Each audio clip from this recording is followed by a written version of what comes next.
Hey guys, how's it going? It's Melissa. Welcome to episode 3 of Basic Teen TV.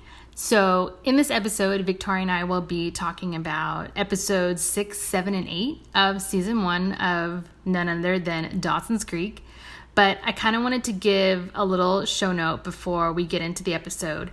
And that is to tell you guys that sometimes when Victoria and I would get together, we would just hit record and start talking without making a real intro to the show. So what I'd like you to do is imagine that you're at a party and your super cool friends are having a really deep discussion about Dawson's Creek, and it's so interesting and it's so cool and you're so into it that you decide to stick around and listen to us talk about it.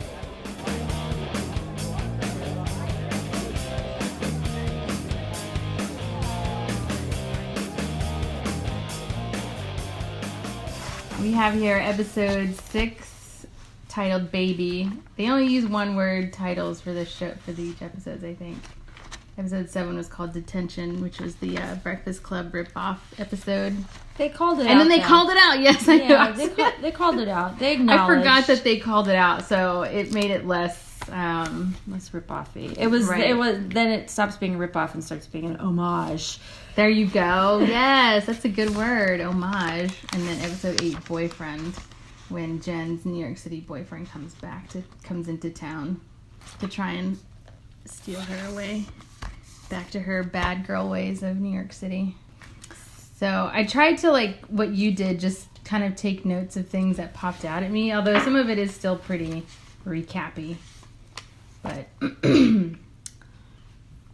oh, do you know what is like a running theme throughout this show? Are love triangles. It's either like a love triangle, an awkward love triangle between Dawson, Joey, and Jen, or like Dawson, Jen, and some random like Team Cliff. Hashtag Team Cliff was a love triangle between... Oh, he makes a cameo in episode... Yes, whatever. He does. He comes back. And then the love triangle when her New York City boyfriend comes back into town. And every single time Jen is like, you know what? I think I'm the problem. I'm gonna remove myself from this situation so you guys can just continue to fight over me. Yeah, she does do that. And she did that even with the love triangle. So episode 6 opens up where you think that it's just Dawson and Joey doing their normal Friday night movie night, because apparently it's what they've been doing since they were kids. And then Joey gets up to leave and Dawson's like, oh, why are you leaving? Why are you leaving? Why are you leaving? And Joey makes up some excuse about how, her sister needs help with the baby. And then it pans over to Jen. You're like, oh, she's been here the whole time. Sitting. And so the real reason Joey went, yes. So Dawson and Joey are like on the bed. And Jen is over in a chair awkwardly, even though Dawson and Jen are boyfriend-girlfriend. But I'm like, oh, she's been there the whole time. And the real reason Joey wants to leave is because Jen's there. Because it's awkward. Well, it is awkward. But then Jen does the same thing. She's like, no, I probably should be the one to leave, blah, blah, blah. Well, that's her MO. When there's conflict, she's like, I'm just going to bail. See ya. Unless it's arguing with Grams about God, which I don't understand why she continues. Like, why would you argue with your grandmother about her, like, religious beliefs? That's what grandmas do. They believe in God. You can't argue with an old lady about God. Also, she's never really explained why she's atheist. Like, I think because she's from New York. Like, I think it just goes in hand. Happened in her life that she like doesn't believe in God? I feel like not that I know a lot of atheists, but like that they've had some sort of experience where they're like, I don't believe in God. Not necessarily. I mean, I feel like when I was in high had a lot of friends who were atheists, and it was just because they were teenagers and like, I don't know, their parents were religious, so therefore they weren't. It was like a rebellious thing. Or like they hadn't yet developed their own sort of spiritual belief system, or realized that like being agnostic was a thing where you could just be like, I don't know, I believe in a higher being, just not God. Yeah, or like I believe in something. I believe there's some sort of force or higher power. Yeah, or just admitting that you're like, well, anything could be true. I don't know. Just being like not religious versus like being like strongly atheist. To me, being atheist is just as bad, quote unquote, as being like super religious, because you're just stating that you understand the nature of the universe and what happens after you die. And really, realistically, nobody knows. Yeah, it's a crapshoot. And religion, people have religions because it gives them a sense of community and purpose and hope and belief that that this isn't the end of life, and that's fine if that's what you need. But to be so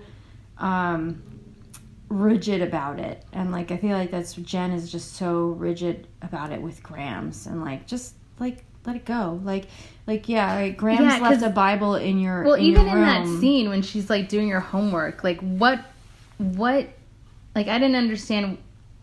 I felt like the acting in that scene was awkward because she's like looking around for something and then she's like, oh, let me check this drawer in my desk.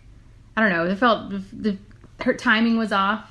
Her acting ability was like she wasn't feeling it that day on set or something.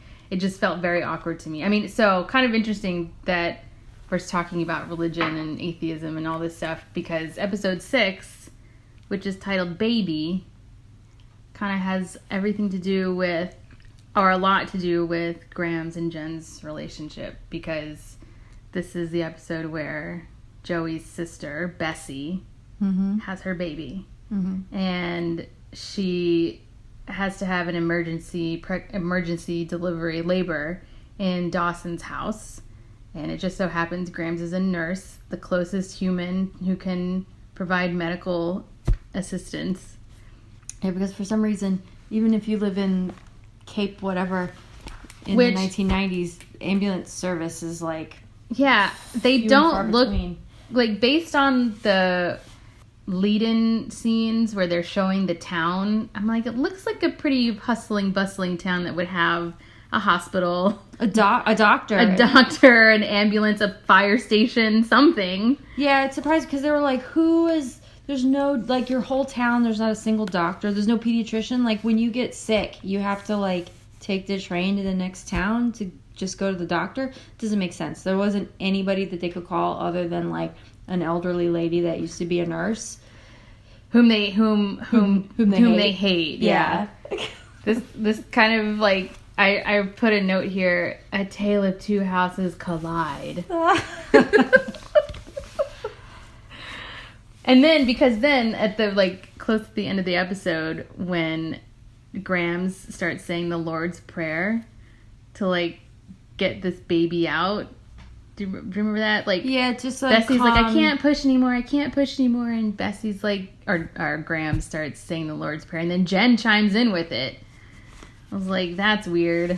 I kind of feel like the whole interaction between Jen and her Grams is weird and forced. I mean, I guess the writers are trying to introduce this, like, atheist versus God element, but the arguments are just, like, baseless. Like, why, like, Jen is just, like, picking fights with her grandmother about God. And, like, just let your grandma have her religion, because that's what grandmas do. Yeah. And, like, even, like, when Grams is helping Betsy give birth, Jen is, like, arguing with her about it, and I'm like, you're a teenager and your grandmother was a nurse for her whole career. Like, let her do her thing. Like, why are you... And she's like, no, she's bleeding, you have to tell her something's wrong, you're not... And I'm like, shut the fuck up, you have no idea what's going on right now, you're a teenager. Yeah. Like, I have to be honest though, this whole storyline of Jen and her grandmother having this disagreement, it seems very pointless to the whole show. I think they're just trying to... I haven't seen it in the show yet, why this is an important storyline to have. It hasn't developed into anything yet. It's just them bickering during random episodes about, their beliefs. I think the writers just want to introduce a quote-unquote edgy element, or just some kind of conflict. Well, then that's my like beef with it again, is that Jen hasn't told us why she's atheist. Even if she just said, I'm you know, my parents were oppressively religious, and that's why I'm atheist. Just like you were saying before, like being rebellious because it's the thing to do. But she's never even said that much. I think she's just a know-it-all teenager. Oh, she is. Oh, she used this word that I still have yet to look up. Apoplectic. What? Yeah. What is that? She used that word? Yeah, it's in like it's like in the early scene of the show where she's like, don't get all apoplectic with me, Grams, or I don't even know how she's using it. Because so Grams is in Jen's room, like picking her dirty laundry up, and she notices this really racy calendar over Jen's bed or something, or on the wall. It was like an art calendar. She said it was an art calendar, and I'm pretty sure she said, like, come on, Grams, don't get so apoplectic. I can't even say the word. Apoplectic with me. Like, what is that? What does this word even mean? Are you spelling it right? I don't know. Very angry, enraged, raging, infuriated. That doesn't sound right. Wait. That's how I spelled. That's how I wrote it down. Well, it doesn't tell me that I'm wrong for spelling it that way. Okay. Furious? Grams didn't get furious. No, she just annoyed. Yeah, she was just like, why do you have a dirty calendar? And she was like, no, it's an art calendar. And she's like, it's filthy. It's filthy because it's naked men. Naked black men. Wait, who was... They didn't say who the calendar was? Who's that photographer that does the really racy, greased up black men? Greased up black men? Yeah. Really? Yeah, but he's a famous photographer. And maybe they're not all black. It's definitely like ripped, muscly, naked men. Bruce... like contorted, but like... Oh, I was like, Bruce Weber likes to shoot. No, it's like... tan white boys. But it's not like glamour shots. It's like close-ups, like the human form, the human body as an abstract. Oh, I don't know. I'm not familiar. Man. But this calendar, you could clearly see the picture, and it was of the full human body. It wasn't like a close-up.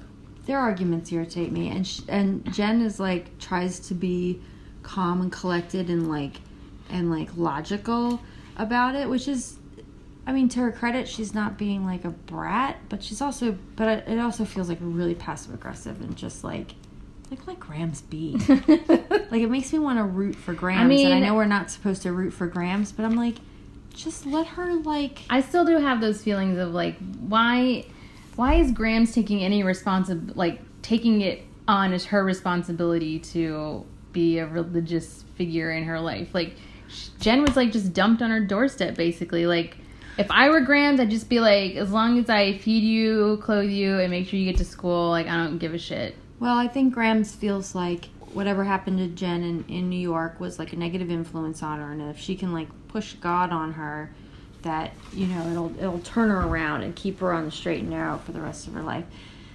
And Jen's not going to be there forever, and like so far, Grams has just been like, say your prayers before you eat, or I left a Bible in your desk. Like, she hasn't been. I don't feel like Grams has been too overbearing about it. But yeah, I mean, they don't Jen write her takes, into like, the show a lot. Jen takes every opportunity to like argue with her about it. I'm like, just let it go. Like, yeah, like, I'm not religious, and when I was a teenager, I was not religious, and you know, my grandmother was. I never picked a fight with my grandmother about her belief in God. Like, what was the point? I mean, even my like hardcore Catholic, Mexican Catholic parents like didn't hide Bibles in my desk drawers. The whole thing seems forced and unnecessary, I guess. Yeah. I guess it's just... Grams, like I said, I don't be... understand this storyline in the whole scheme of the show. They're writing in enough drama in other parts of the show. I don't understand why this one is there. To this day, 20 years later. So that some atheist kids can relate to it. Because you think atheist kids were watching Dawson's Creek? Sure. Because actually, those were the types of kids that I hung out with in high school. And were those kids watching Dawson's Creek? No. Dawson's Creek was a show that, like kids that went to Young Life watched. Like, the religious kids. Or, like, the preppy... Actually, I don't know. Because when Dawson's Creek was out, I think I was in college already. When was it out? It premiered in 1998. I was in January of 1998, so therefore I was in the second semester of my junior year. Of high school. I was 20, whatever that is. So I was a sophomore or junior. I did 5 years of college, so I was a junior, sophomore. Soft junior? Soft junior. Sophomore? Yeah. I was in year 3 of college. Year 3 of 5 in college. Ooh, you were a super senior. That 5th year. Well, I did 2 years at community college. Oh, associate's that's degree, different. and then transferred to a real college and did 3 more years to get a bachelor's degree. So that year, there was a transition year. All right, so Jen's a bitch. Point is, Jen's a bitch. I mean, I think they're all kind of assholes, personally, but I've said that already. I think they're all a bunch of shit teenagers. So the other major thing that happens in the baby episode is Pacey and Tamara's relationship is made public to the school board. It didn't reach the DA's office, but she had a hearing with the school board. And Pacey comes to the rescue and denies all rumors that had spread. Yeah, well, he claimed that he did start the rumors, but that they were fake. That it was just his daydreaming. Yeah, his wishful thinking, horny high school boy dreams. Which was pretty noble of him. Yeah, this is what I'm saying about Pacey. I think I've already said this before, but Team Pacey. I think I'm going towards Team Pacey. Team Dawson. Dawson is just like a crybaby. He just cries about everything, like every single thing. Like, in my movie, it sucks, or it's not getting done, and ooh, Jen, like, what is this other boy? Ooh, and then like his mom and dad going through their bullshit, and yeah, he just cries a lot. I'm starting to get it now. Like Entertainment Weekly came out, put them on the cover for their 20th anniversary, or the fact that it had been 20 years since the premiere of the show, and all of my like high school and college friends were like posting about it, like it's been 20 years, and posting covers of the magazine, and every single one of them hashtag Team Pacey. I'm like, really? Everyone was Team Pacey? I couldn't remember what team I was on when I was watching it in high school, but rewatching it now, I think I'm Team Pacey, because he acts like the doofy, dumb kid, but you can tell that his character is very smart, and that his character has a lot of heart. His character is like a nice kid. Yeah, I think they did a whole episode then about nice guys finishing last, and as far as Dawson being like, I guess when the boyfriend comes back. Oh, okay. No. Yeah. No, Yeah. But was it before that with the detention episode? I don't remember how the detention episode started. Like, it's like... Let me look through my notes. It's like... I don't remember I don't remember how how episode 7 started out. Like, what was the opening scene in...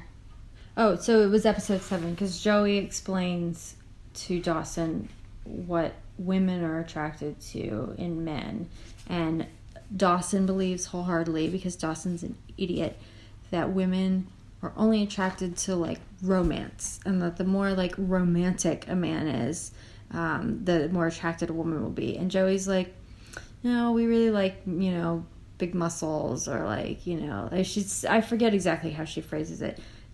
She does it in a much more adult way than I would ever phrase it. But basically, then even how you're saying it now. Yeah, exactly. But like the machismo bad boy, and he's like, no, I don't believe that. But Dawson's like clueless. So then he spends the rest of the episode. Are you talking about episode 7 now? Yeah, like whining about how. Oh yes, and then yeah, about how like Jen doesn't want to have sex with him, and maybe it's because, but he's like, oh, being so romantic. But then he realizes that maybe she's like not, like she really likes him and appreciates him for his attentiveness, but she's not like hot for him because he's like, you know, right, nice guys finish last kind of thing. Yeah, and so this whole episode 7 is the detention episode, but it's what we're now saying is the homage to Breakfast Club. Mm-hmm. So Dawson's like masculinity really gets called into question because A, of what Joey tells him, and then B, we learn that Dawson had a very embarrassing nickname, which was Oompa Loompa. Pacey is like bringing it up again for whatever reason, and so it brings out Dawson's insecurities. So he's feeling it there too, and then they kind of get into it when they're actually in detention. What's really strange to me about the detention episode is that throughout the season so far, I feel like we've been watching these kids who are so forthcoming and honest with each other in a way that no 15-year-olds in real life would ever be with each other. And then the detention episode, it's like they're too scared to talk to each other. They're too afraid to be honest with each other. And yet they've been able to like talk things openly with each other up to this point. And now all of a sudden, the only thing I will say is that Joey has never really fully said out loud to anybody, to any character yet, right, her true feelings. But I feel like that was a writing error or something, or like it just doesn't add up. I think they were sort of like waiting to build up to it, because I think even though Jen is supposed to be like the bad girl with the troubled past from New York, I think she's like more sort of preppy goody two shoes, not that traumatized. At least that's the draw I get from her character, where I think that Joey is like more genuinely like pained and anguished deep down inside, and does a really good job of like hiding it but not hiding it, so it still comes out in like little snippy ways. Like she's just like she's just very jaded for a 15-year-old. Right. Whereas Jen is, you know, got all these ideas about, you know, her life and you know what she needs, and just an adult philosophy that just seems too adult for her. Right? Like it seems like if she really had all this like shit happen to her in New York and her life turned upside down, and then she gets shipped off to like middle of nowhere New England to live with her religious grandmother, that she would be like more pissed off. But she's not that pissed off. She's just like passive aggressive, whereas Joey is just like really jaded, and like I think she's got some like deep down her mom died of cancer, her dad's in jail for trafficking drugs, and her sister like can barely pay the bills. And now they've got a baby, which is like keeping her up at night. So the whole group, I mean, there's all this tension between them, but I guess Joey's like never confessed her feelings because she's good at just like sort of bottling all this stuff up, because she's already sort of been through this actual trauma, versus Jen's having a lot of sex and drinking and drugs. Yeah, which is what most teenagers do. I wouldn't necessarily call that like a real trauma. She just like let herself get out of control, which a lot of kids do, versus having like outside influences affect her life. Mm-hmm. So outside influences that were out of her control. Like Joey didn't have control over... I mean, obviously they're trying to say that Jen lost control as well. But Joey's things that have happened in her life are really... There was nothing she could do about her mom having cancer and dying from it. There was absolutely nothing she could do about her dad trafficking drugs. You know, Jen made a choice to drink and party and have sex and do all those things, and do it in excess. Yeah. And she got herself out of control. I mean, she blames... This is another theme that I've noticed in the show. Like, she blames it on, like, New York. Like, because she's from New York, like, all this stuff happened to her. And I don't know. I didn't grow up in New York. I didn't come to New York until I was 26, so I can't imagine what it's like growing up in New York, actually, because I grew up in the suburbs of Virginia.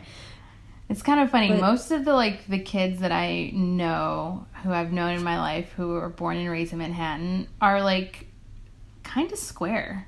I mean, I'll throw out some, like a boy I dated in college, born and raised in Manhattan, like totally socially awkward guy.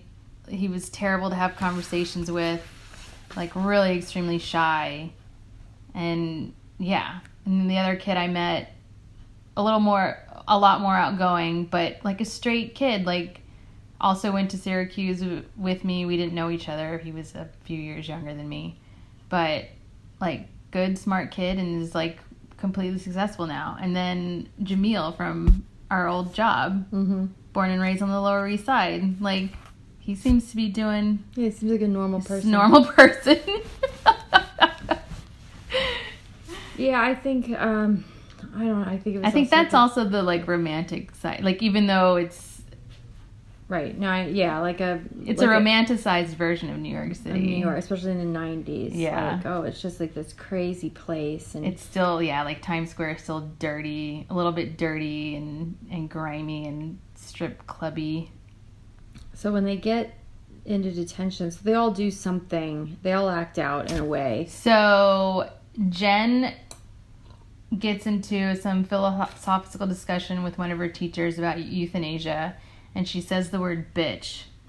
I don't know if she calls her teacher a bitch or she said life's a bitch. No, she says, because the teacher apparently is like very religious, and she announces to Dawson before the class that this teacher has a grudge against her because she's from New York.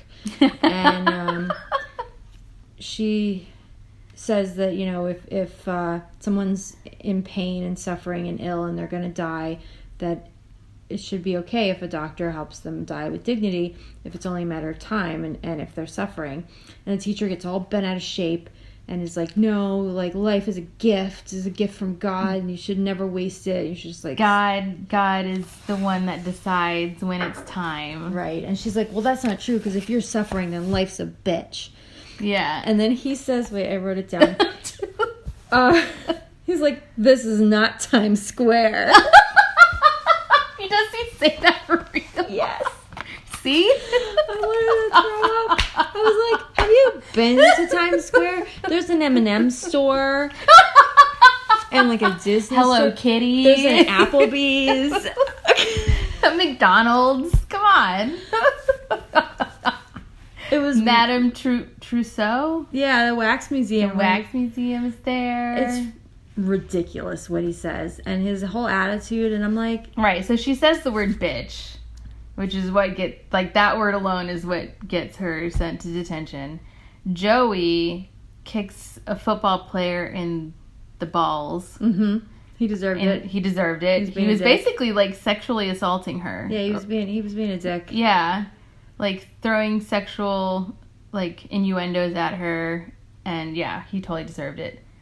Dawson hit Pacey in the face with a basketball because Pacey called him Oompa Loompa. He broke his nose. It was actually they got in like a fight while they were playing basketball, and like Dawson lost his temper and just like threw a basketball right at his face. That was pretty good camera work, I think. It looked like it hit him really hard, like RIL in real life. IRL in real life. Yeah. And then Saturday detention comes and we see Pacey show up, and I thought that Pacey got sent to detention. I thought the basketball scene like devolved into a fight, but apparently it didn't. So when Pacey shows up for detention, everyone's like, why are you here? And he's afraid to say. And then we're introduced to this new character, Abby, who is like the queen bitch of the high school. Apparently she is just a straight up bitch. And we think she's like a troublemaker. If it follows with Breakfast Club, that like she'll soften up by the end of the episode, but no, she's just a bitch from beginning to end, and she's really just like a plot device to stir the pot. Yeah, stir the pot between all of our main characters here. And she even calls it at some point. They like go to the bathroom, and she's like, you know, tell me if I'm wrong, but it feels like there's some weird sexual tension between the four of you. And then when they get back into the library for detention, she's like, all right, let's play a game. Let's play Truth or Dare. And then, like, dares everybody to, like, make out with the wrong person. Right. And, and then tell all these truths, and it devolves into sort of a disaster, like an emotional disaster. For all of them. And we see Joey cry. Like, Joey legit cries for the first time. I felt for her in that moment. She was, like, backed into a corner and sort of forced to, like... And Dawson still didn't get it. Right? He still didn't get it, right? doesn't- You saw that in his acting, right? Like, he's just like, you can tell me anything. You can tell me anything. And, you know, they're, like, sitting together at the table, and she's, like, having a pretty hard breakdown about how she can't say who this person is. All the while she's talking to the person. And Dawson's like, that's okay. You can tell me anything. Like, as if to say, like, you're certainly not talking about me. He's clueless. Yeah, it like this. Because it comes up again in episode 8 where it's basically Pacey just tells him outright, like, Joe, everybody knows it. Everybody knows it, but you. People who don't even know us that well can see that Joey is in love with you. And he's like, you are wrong. Dawson is just like, you're wrong, 100% you're wrong. I know what's up. And I think I wrote down in my notes, Dawson is an idiot. Let's count the many ways you've called Dawson. Dawson is a dirty hippie. Dawson is an idiot. So I we'll have to keep her running track. I made a note in here about Dawson's sweater vest and how he complains. In every episode he complains because, like, Pacey had sex with the teacher, but he hasn't managed to get anybody to have sex with him yet. And I'm like, not with that sweater vest, you're not. God damn it. Do you know what I hate about the 90s and boys and men's clothing is how saggy everything is. Everything is so ill-fitting. Like, when they're playing that basketball game, Yes. Dawson's still wearing his gross khaki pants. And I'm like, those don't even fit you. They look like 3 times too big for you. They're just like wearing potato sacks around your legs. But even like Pacey makes some comment about his body, and he was like, oh, well, you know, women love my, like, butt. It's so tight. And he grabs his butt and shakes it. But he's wearing, like, big baggy sweatpants. And I'm like, no one can even see your butt in no those. one could see anybody's butt in the 90s, okay? Like, do you think you could see what someone's ass looked like through a pair of Jinkos? No. Oh my god. Yeah. Yeah. I mean, especially in men. I mean, you know, yeah, the 90s are bad fashion. You didn't see it. Yeah, no one had butts in the 90s. That's why That's why Sir Mix-a-Lot's music video was banned from MTV, because it was way too much butt for people. people are all into it now. Yeah. Everybody's wearing, like, leggings and tight everyone's trying jeans. to be like Kim K, Cardi B, Yeah, whoever these big booty women are you now have a that big I don't know. bubble butt now because you can see it in your, like, skinny jeans. Yeah. Your big butt. Yeah. 90s. So, yeah, their detention devolves into a emotional disaster. Oh, and so let's just recount again, because by the end of the episode we know the real reasons why Abby and Pacey are in detention. So Jen says the word bitch. Dawson hits Pacey in the face with a basketball. Joey hits a guy or kicks a guy in the balls, a jock. Abby gave some lame excuse about having an ecstasy party in the locker room on campus. Is that right? Yeah, she said that she had an ecstasy-fueled orgy on the boys' locker room, which is, like, gross. But she's, like, bragging Why about would you do it at school? It was just, like, a weird thing, and the rest of them were all like, that's disgusting, and like gave her shit for it, but she was, like, super proud of it. And then the teacher called her out because she had excessive tardies, which is why she was in detention. She's just a lazy bitch. That's why she was in detention. And then Pacey gets sent to detention because he's found masturbating in the boys' locker room after he'd gotten excited about the cheerleaders helping him after he'd gotten busted in the face. I was thinking about that. I think I was actually thinking about it today because I was like, he just got hit in the face with the basketball. His nose is broken. Like, when he's in detention, his eyes are, like, black and blue, and he's got, like, tape on his nose. So he's, like, injured pretty severely.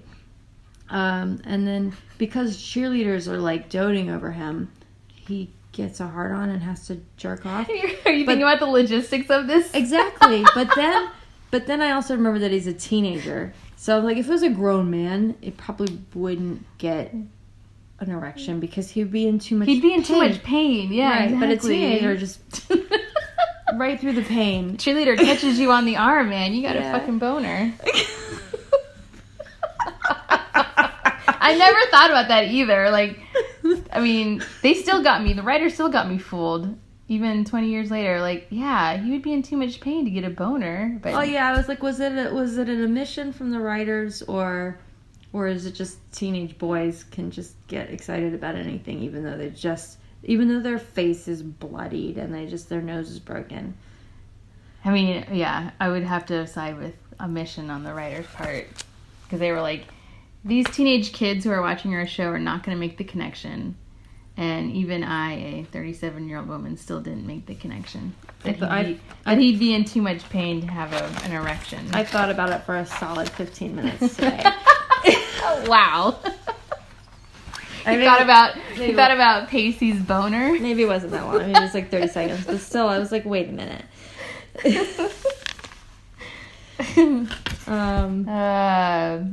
So now episode 8. So we have no idea where Dawson's parents have been this whole time. Yeah, I forgot about them. Since the hurricane. Was it a hurricane or just a really bad storm? I think it was a little hurricane. Hurricane that rolled through Capeside is when we found out. And what episode was that? Like episode 3, maybe? 3? That's 4? exactly what I was thinking. 3 or 4. Yeah. Say, like Dawson's... episode 5. It's only like 3 episodes, but that's a long time. Yeah, I feel like that is because when they finally came back to the picture, I was like, oh yeah, there's that's exactly what I was thinking. I'm like, oh yeah, Dawson has parents. Like, and a legitimate storyline, more legitimate than Jen and her Grams. Yes, is the fact that Dawson. Well, I also like how they're keeping it their story. Like, it doesn't involve the kids really. There's that one part where both parents are like happy to see Dawson because that means they don't have to interact with each other. But other than that, it's like its own little story. And I feel like more than being atheists, this could be more relatable to more kids than dealing with religious differences. With your grandmother. With your grandmother. Like, a lot more kids have to deal with divorcing, fighting parents than, your over-religious grandmother. Yes, it is a more legitimate storyline. Yeah. That has not gotten enough attention. But yeah, in the hurricane episode 5, it comes to light that to each of Dawson's parents that his mother was cheating with a co-anchor. And so now we're seeing the aftermath of them, like, trying to, like, patch it up, but being awkward and angry with each other and, like, not being able to, like, talk to each other or be alone together. Yeah. But it still doesnly really go anywhere. Like, they try... Like, apparently they're in therapy. I feel like it's a pretty typical... A pretty typical storyline of parents who are... TV parents who are in trouble, and yes, they're in therapy and they're doing awkward activities to become closer or something. Yeah, and I think in the end, his dad is like, oh, I think, instead of like scuba diving or skydiving or whatever bullshit they were trying to like do to like rebond, he's like, maybe we should just, get back to basics. And that's when I was like, guys, just bang it out. Just bang it out. Dude, Mom wanted to bang it out, and Dad was like, no, bitch. Let's take it slow. Let's take it slow. Because Mommy tried to make out with Daddy, and Daddy was like, Oh, so also episode 8, the episode is called Boyfriend. And we see a lot of kind of quote-unquote old boyfriends come through. So, of Jen's. Only Jen's. This, like, guy who does not even seem like he's in high school. Her boyfriend from New York. Yeah, comes who's like rolling through town. 32.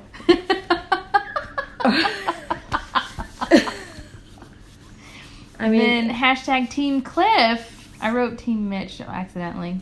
Mitch. Well, Mitch is Dawson's dad, who I'm sorry is hashtag hot dad, hashtag DILF. Okay. You know that actor is like 60 or something now, right? Well, yeah, but I'm saying watching the show, he's a DILF. Okay.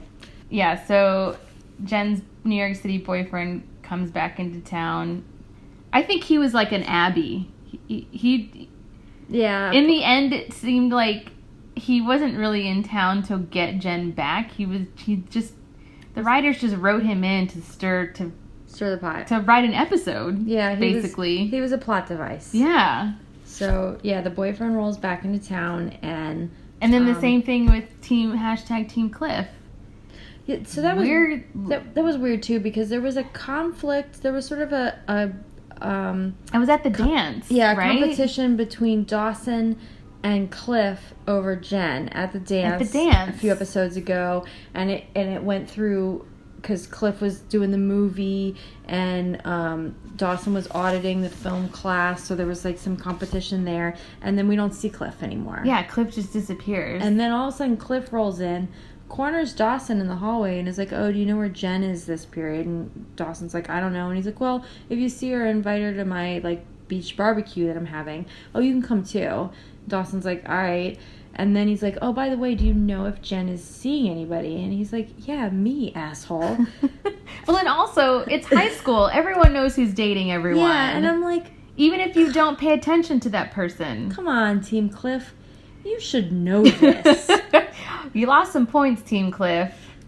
I mean, don't act like you really have been out of the scene for 3 episodes, even though you have. Don't act like you... Yeah. More than... Oh, wait.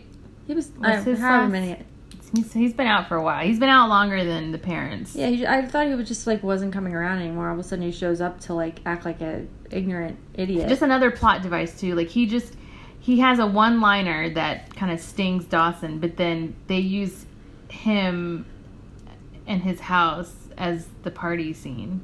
Right. For like the, quote unquote high school party that's in every teen rom-com / where they take the opportunity TV to play episode. some good old 90s pop punk. Damn It by Blink-182. Blink-182. Yep. Wrote it down because I was like, oh yeah, I remember this song. Yeah. That song, Damn It, was really popular. I remember hearing that song in a lot of TV rom-coms. Yeah. Of the 90s, late 90s.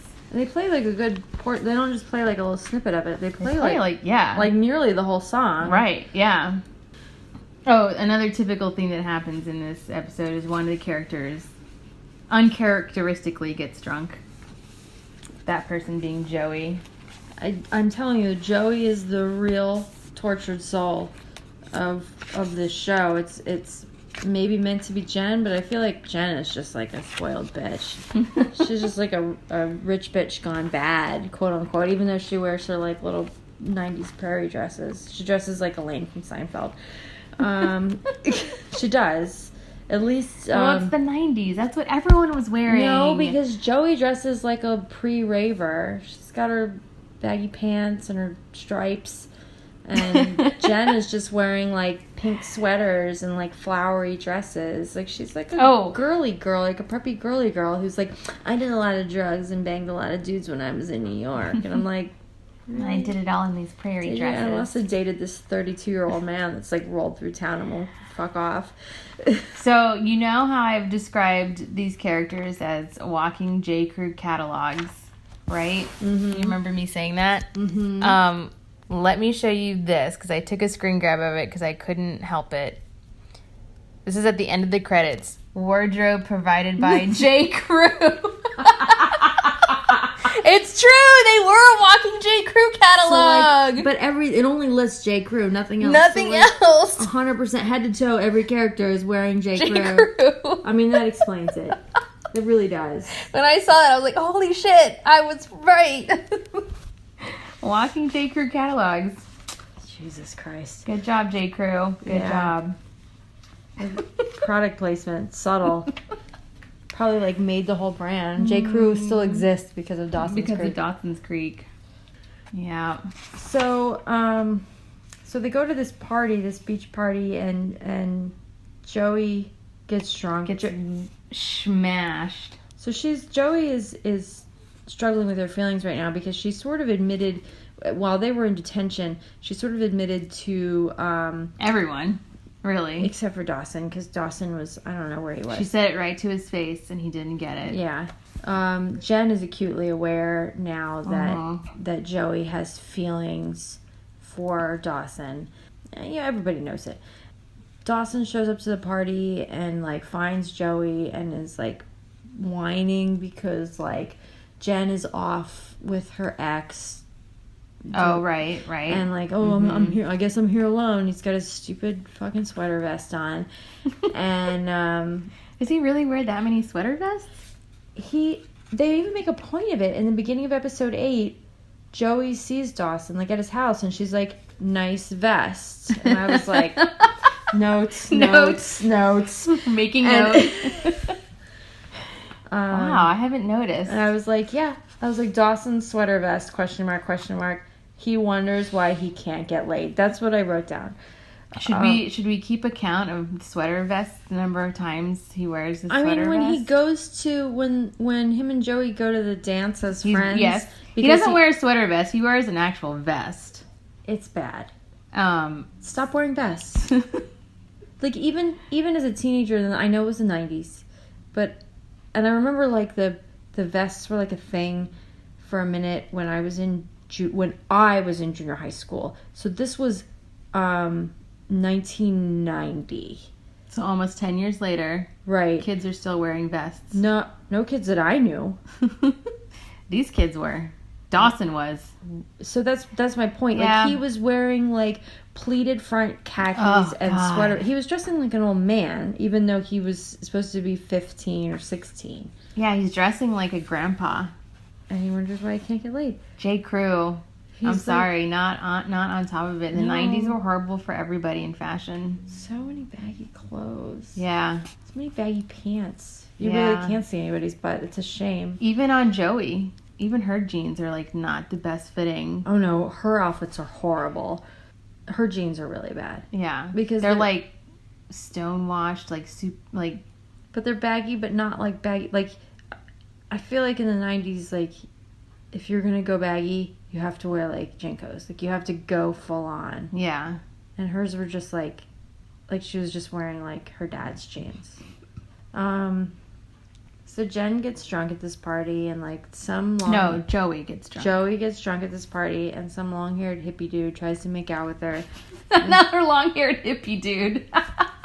He was, like, a surfer dude. His hair was... I'm sorry, I've had half a glass of wine. His hair was legit long. Yeah, because I kept seeing him from behind and thinking it was a chick. Really? And wasn't he pretty broad-shouldered? He was a big dude. I was getting confused because it was blonde, too. I'm not used to seeing long-haired blonde dudes. Yeah. Also, just when I see guys with really long hair, I'm like, get a haircut. God. Still have never, ever liked long hair. No, it's gross. There's been one dude that I've approved of having long hair, and it was... He looks terrible now, but that lead singer from the Goo Goo Dolls... I can't remember his name. I don't know what he looks like. Blonde. I don't know. Blonde, like naturally pin straight blonde hair that came down to his shoulders. I don't like it. He looked good on him. I also don't understand how the school would allow him to have his hair like that. I don't know, but in my schools, granted I did go to a private school, but the boys, like, were not allowed to have hair like that. We didn't have that. I went to public school. You could have your hair however you wanted. Facial hair? Yeah, I don't remember any restrictions. You couldn't wear hats. The boys couldn't wear hats. And girls had to have their shorts or their skirts be fingertip length. Mm-hmm. And that was it. We even had that rule in my private school. Like, we had to, hands by your side. And actually, our uniform skirts had to be an inch below where our fingertips ended. We did not have uniforms. I went to a private school. We had uniforms. We didn't have uniforms. You just had to dress. Not that it kept everybody. It depended on who you were, too. There were definitely, like, the popular girls that had, like, the really short jean skirts. And they got away with it. But if you were an alternatine like me, you couldn't. You didn't get away with it? No. I remember getting called out on, like, shorts or, like, whatever. Or at some point they tried to, like, ban, like, the baggy jeans because they were like, this is a crowded school and baggy jeans are like a hazard. Take up too much room. Yeah, like there's disruption. Anything that was like disruption. But it was always like against the like alt teens Yeah. and not the like preppy girls. If you were like a cheerleader, you could do whatever you wanted. But if it looked like you smoked weed, then you were only trying to make trouble. All right. So Joey gets drunk. Leading up to this party, though, Pacey and Joey have a little, like, they butt heads because Pacey is, like, super honest with her about, like, come on, like, just basically trying to convince her, like, just admit it. Admit it to yourself. Admit it to everyone. You have a thing for Dawson. Like, it's okay. We're not going to judge you. Just don't be afraid to say it. And Joey's all like, you have no idea what you're talking about. Because she's all giddy that... So Jen's New York City boyfriend, his name is Billy. Hashtag Team Billy. I guess we'll put it out there. Although he's only around for like... He's kind of a prick, though. I don't think anybody's rooting for him. He's handsome, though. He's good looking because he's 32. Because we can relate to him. He's a man. Because he's a grown man and not a teenager. Yeah, so Joey's all giddy that this Billy character is in town because it's causing a rift between Jen and Dawson. And Pacey's all like... Yeah, I know the real reason. I know the real reason why you're so intrigued by all this is because you're hoping that this is going to be the beginning of the end of their relationship. And Joey's all like, "No, you have no idea what you're talking about." She's like, "Fuck you! Give me my video." Yes, storm so out. I can sleep because apparently I'm the parent, not my sister. I'm the parent to this newborn baby.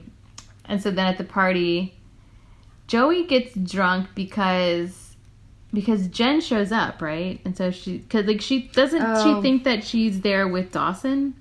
Because they go together. No, she goes with Pacey. Pacey shows up at her sister's restaurant where she's working. Oh, right. And is like, come to this party. But then it's like the three of them there, like back to basics, the three of them. And then Jen shows up and like pulls Dawson aside. I'm like, I'm really sorry and I overreacted and I shouldn't have put you in an awkward situation and blah, blah, blah. But what happened? So the three of them go to the party or meet up at the party together. But then what happens to Pacey? Does he find some hot girl that he tries to go hit on? No, I think he's just wandering around. Oh, okay. I think because that's where the long-haired, blonde, dirty hippie offers Joey a drink. And she's like, no, my friend's coming back with a drink, and that's referring to Dawson. Like, she thinks that she's getting some one-on-one time with Dawson. Yes. Oh, yes. Yeah. And then the hippie is like, oh, you mean your friend there that's walking away with the blonde chick. And she's like, oh. And then Jen. she like fucking gulps down a beer. Right. Yeah. Yeah. So then. And then Pacey comes to the rescue because dirty blonde hippie guy is trying to like molest her on the beach. Mm-hmm. And Pacey's all like, all right, dude, it's time to go. And does he hit the guy or something? Yeah, he punches him. And then Dawson runs over and is like all over like Joey being like, are you okay? And Joey in her drunken stupor is like, Dawson, you saved me. And Pacey's like, what the fuck? Yeah, like, Pacey. I'm the one who physically got this guy off of you. Hashtag Team Pacey. Hashtag Team Pacey again. That's right. Yeah. Are you Team Pacey? So far, yeah. Okay. Yeah. Pacey seems like a real legitimate, intelligent kid. Everyone else... His character, I feel like, is the most well-written. Or in the sense that he's the most well-rounded. Like, he's a 15-year-old kid, so yes, he's dumb and he's stupid, and he does dumb teenager stuff. But then he shows the softer side, like, that he cares and he has compassion and... He's pretty intuitive and he's pretty grounded. So he sort of sees the world for what it is. And he doesn't, like, unlike Dawson, who sort of has his head in the clouds and is, while simultaneously also having his head up his ass. Pacey just sort of like... That's a talent. Sees things for how they really are and calls them for how they are. And he's pretty straightforward and honest about the world. Yeah. And just he's like the grounded one. I mean, that's kind of Joey's character too. Like, the relationship of Dawson and Pacey and Dawson and Joey are kind of the same. Like, both Pacey and Joey are there to be like the reality check for Dawson. Yes. Like, they're both, well, while Joey has a little more jaded, like, the way she delivers the message is jaded and kind of like this like hurt soul perspective. Mm-hmm. Pacey's a little more like realistic. Yeah. I think. Yeah. In the way he explains things to Dawson. He just tells it how it is. Right, he tells it how it is. Like over and over again. Nobody listens to him. Ever. So they're at the party, and they bring Joey back home, and they put her to bed, and Dawson's sort of having a moment with her, and he's like, "Oh well, I'll tell while you." she's asleep. She's not asleep. She's like passed out, drunk. But then he feels most comfortable and safe expressing himself again to her because she's asleep. Another piece of script that I don't understand, because throughout this show so far, they seem, like I have said before, this is probably now the third or fourth time I've said it, these 15-year-olds are so honest and open with each other the way no 15-year-olds are in real life, and yet there are still moments where they can't seem to say certain things to each other face to face. I don't get it. I think it's just up to a limit. Like, they can be confrontational with each other up to a limit, but when it comes to, like, revealing their, like, innermost... true feelings. Yeah, they just... Which... I mean, that's how things are. Yeah, I mean, well into adulthood. It's hard for me, and I'm 40. So, you know. It's just... yeah, I mean, it's hard. Yeah, hard for me. Yeah, ditto. It's hard to put yourself out there. Oh, so hard. So they wait until they're drunk, because that's what adults do. Oh, yeah. Get drunk and done then... that way too many times. Yeah. And then she miraculously awakens from her drunkenness and then reaches out to kiss him again, which is really weird. I've never done that. Well, I guess they're implying that she's, like, so drunk that she's just, like, acting her true feelings because she's drunk. The filter is down. Oh, the truth serum? Yeah. The truth serum theory? Mm. So they put her to bed, and they have a little heart-to-heart, and she kisses him, and then... then they're rowing back over the creek, right? Yeah. Dawson and Pacey? Yeah. And Dawson, like... throws it out casually to Pacey, like, "Oh yeah, well, she's so drunk she kissed me. Isn't that funny?" Fucking idiot. And then Pacey is like, "You don't think that means something more?" And he's like, No. She was drunk. And Pacey is like, "You're an idiot. She's in love with you." He's just straight out. He's like, "She is in love with you. She's madly in love with you, and it's been torturing her, and there's been this whole conflict with Jen, and it's weird that everyone can see it except for you." And he's just like, and he no. and he dismisses Pacey's. He's like, "You are Pacey's wrong, 100% wrong." He's like, "I know." And then he goes on. He's like, "It's really great to have a friend, and a friend that you can share anything with, and you can have your innermost whatever, and like you're so close, but that's all it is." And I'm like, what is fucking wrong with you? No wonder you can't get laid. Between that and the sweater vest, you're hopeless, and you're also a jerk. Oh, but the show doesn't end there. No. Spoiler alert. Does that count? No, because it happens in this episode. Well, I know, but we haven't talked about it on the... Oh, I don't know what you're going to spoil then. Well, that Dawson and Jen break up. Yeah, so that happens at the end of the episode. So yeah. Dawson goes home, and then I'm just saying, spoiler alert for anyone who hasn't seen the show but is listening to our podcast. No one who hasn't seen the show is listening to our podcast. What are you talking about?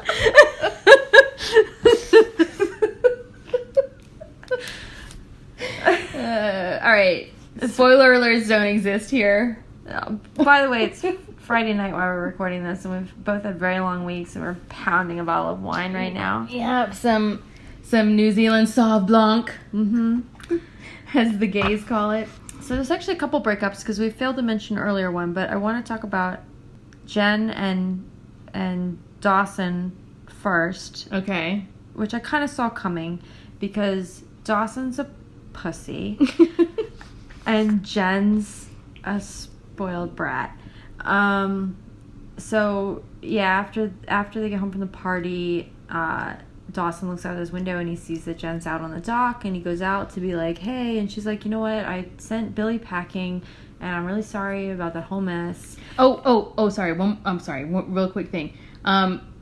No way in hell would you ever ask your current boyfriend if your ex-boyfriend can stay at your house. Oh yeah, we didn't mention that before. When Billy rolls into town, Jen is like, look, Billy doesn't have any money to drive the 4 hours back to New York.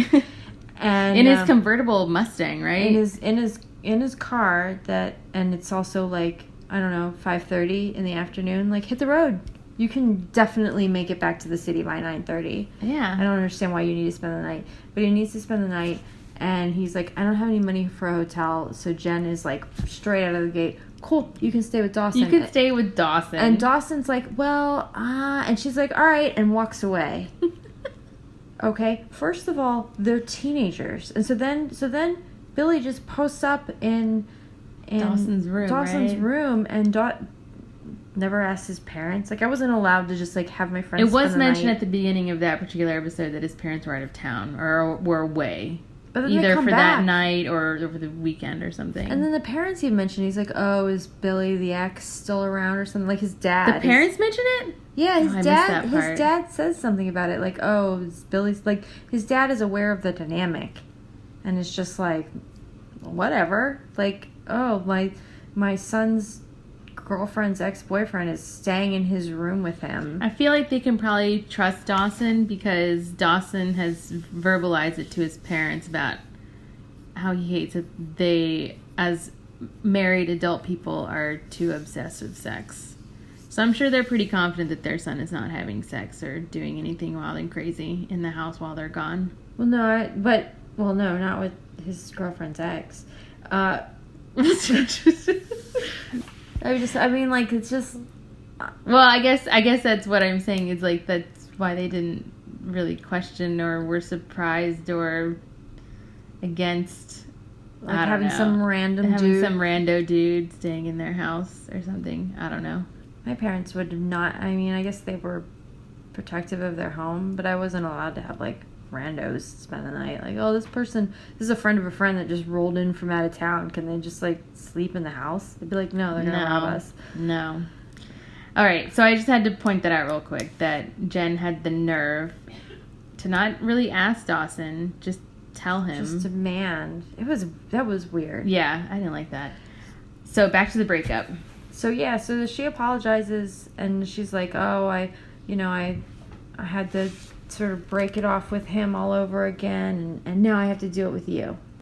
And Dawson's like all butthurt at first, and he's like, no, sleep on it. We can talk about it tomorrow. We'll figure it out.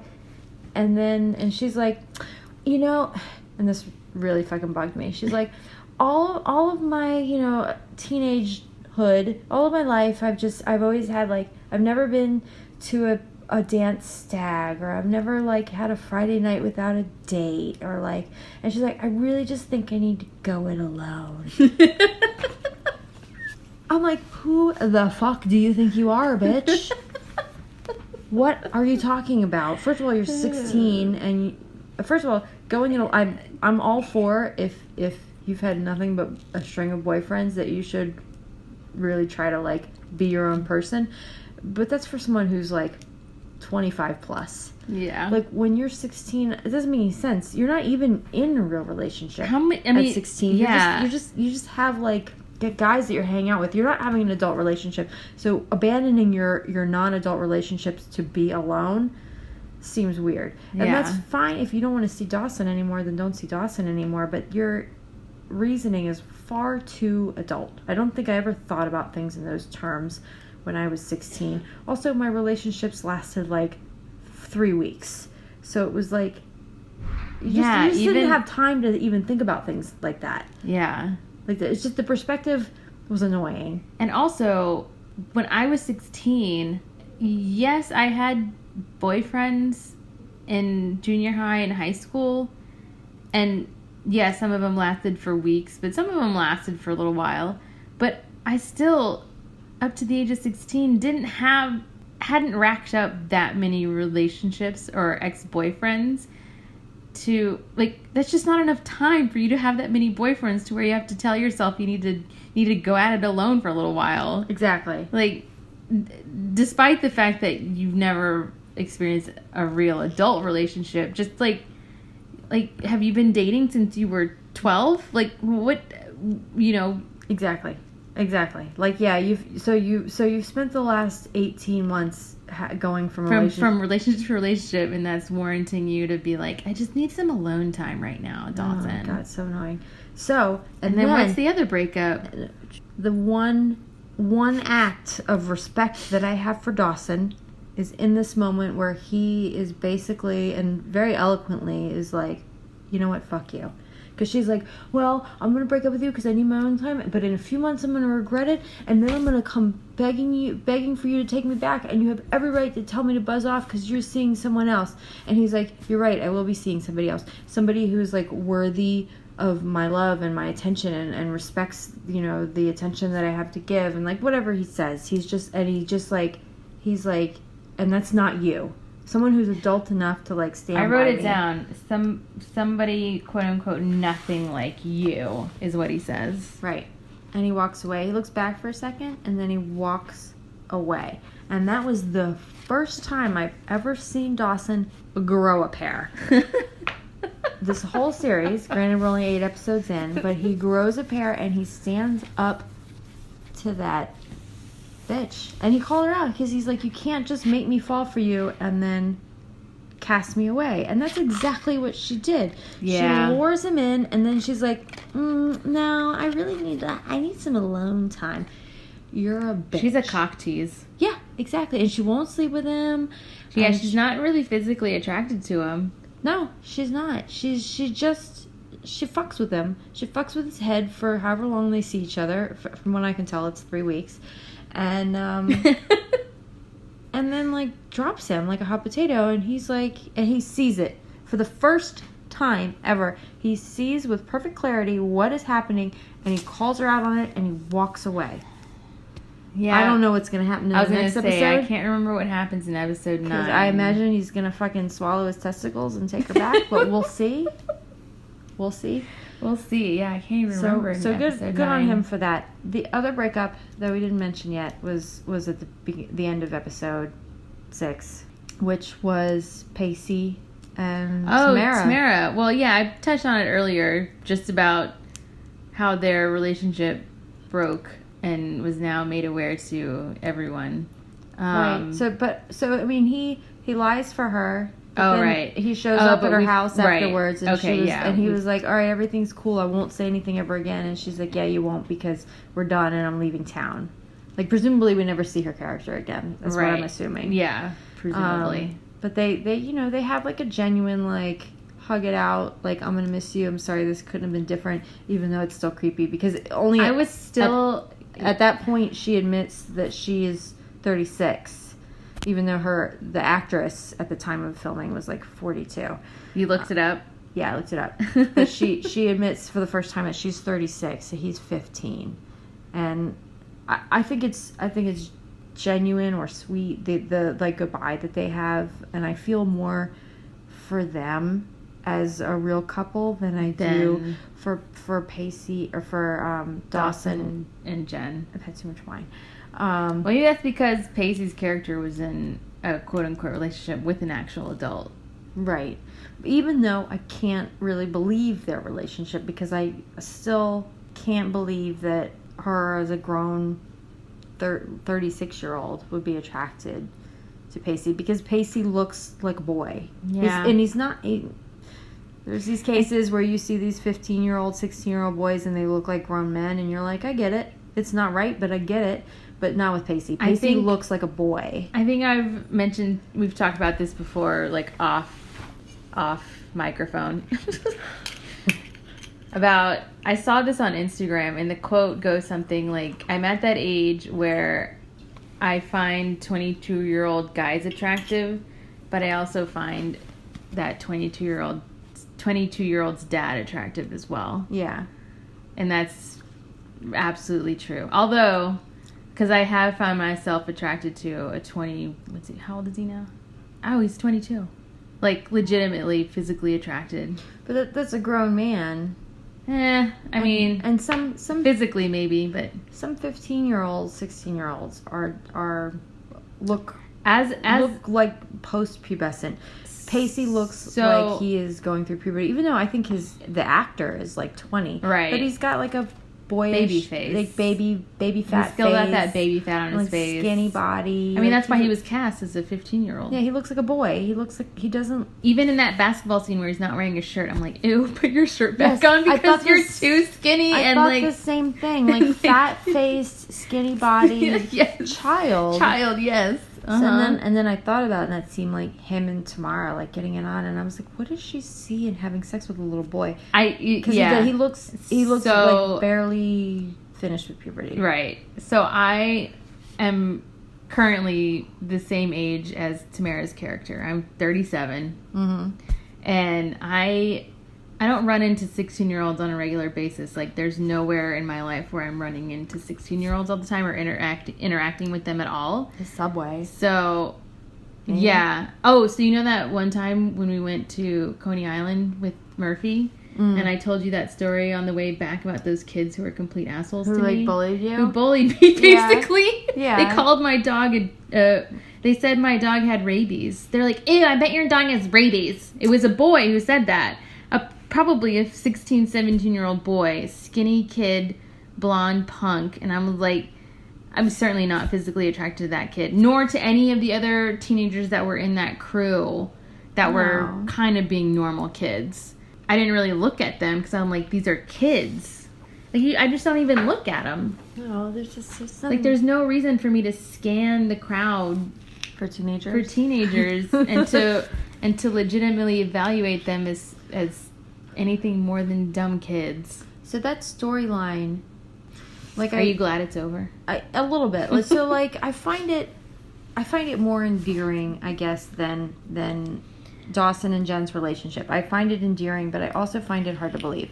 And I also find it kind of bizarre because, I mean, maybe, and I've thought about this, and I'm like, maybe they presented it right at the top of the show as like a hook to get people into the show. So like, look at this issue that we're addressing, like this. Well, I don't know if we actually looked it up. Like, we should probably do our research on this, but I think we did. Around this time is when there was an actual story in the national news about Letourneau, was that her name? Mary Kay Letourneau, and her having an illegal relationship with her, who we found out was like 12, right? 12 or 13? Was he that young? He was very young. He was super young. Student. And then it was like when it rains, it pours, because then like soon after that, all these other stories came out about young teachers having relationships with their students. Like, it was like one after the other for a hot minute. I remember how old Mary Kay Letourneau was, but I think that she was in her 20s, which to me would be more believable. So if the teacher, instead of being 35 looking 40, being 25 and looking 25, was interested in a 15-year-old, that I could believe. No problem. I have no problem believing that at all. So that was like a casting mistake. But her character, who is supposed to be 36, she does not look 36. She's attractive and she's pretty and she looks good. Yes, a very attractive woman. But she looks, dresses, acts. Her hair. Her hair. Her hair. She is an adult woman. So, and I would also expect it from like maybe a 35-year-old who's kind of immature. Who's like emotionally stunted or something, is still attracted to like these kids. I would get that too. But this is a fully formed, what seems to be a well-rounded, well-adjusted adult woman who is just like, oops, I banged a 15-year-old a few times. And now that's not even how it was written. It wasn't written as, oops, I banged a 15-year-old. This was written as like, this woman carefully considered and having a relationship with Pacey. And then proceeded. And then did it. Yes. It doesn't make sense. Very thoughtfully. It does not make sense. Did it. It does not make sense to me at all. I think, and also on a side note, Mary Kay Letourneau and that boy, they're still married. What? To this day, they got married. Oh, I think I remember hearing that, because she served time in prison, and when she got out, he was like 20, and they got married. Yes, I remember that, because they came back in the news because she was released, and they ended up getting married, and they had a baby. They were like in love for real. Oh God! And they happily ever after with a couple of kids. It was weird. Yeah, it's all weird. I mean, people are weird. This show is weird. You're not enjoying it? It's getting better. Yeah. All right, I think that's it. Okay. Cool. What else do I have in my notes? Nope, that's it. Coming up next, episodes 9, 10, 11, guys. Stay tuned. Stay tuned. What will happen next? To the drama.